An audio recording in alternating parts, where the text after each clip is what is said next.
I really believe that you definitely want to make sure your children understand economics at an early age. You do not want your kids out here struggling and suffering because you did not prepare them for the future. So text youth to 87948. We have financial flashcards and workbooks for kids and all kinds of other stuff that you can take a look at and decide if that's something that fits your family. So, and because I believe the biggest educational institution your child ever attends should be in their own house. Their parents should be their first teachers, and it's our job to make sure our kids are ready and not just prepared, but literally super prepared, extra prepared.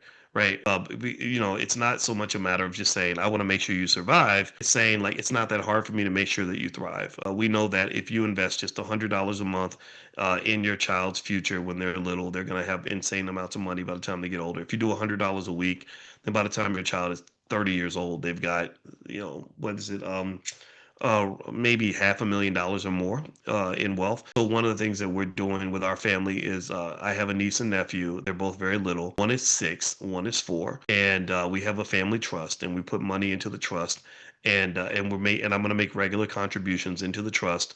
And just let the money sit there and grow. Just let it grow. And they won't know anything about this money until they're probably about 28, 29 years old. And then one day we'll just drop it on them and say, hey, you have a whole family bank right here, $1.2 million that's available. You can borrow it, under certain conditions, or you can receive dividends from this. So if you want to go to work every day, if you love your job and you want to keep working, you can. But if you don't want to work, you don't have to. You can travel Europe or do whatever you want. So this is the kind of life that our kids deserve. They deserve strong preparation to be able to live a soft life. And part of the reason that they get punished for being black, part of the reason they get abused for being black is because they're not protected. A child that is protected cannot be abused by anybody because they have people that are actually looking out for them. So economic protection, I think, is something that any good parent will do for a child that they care about. So prepare your kids, protect them.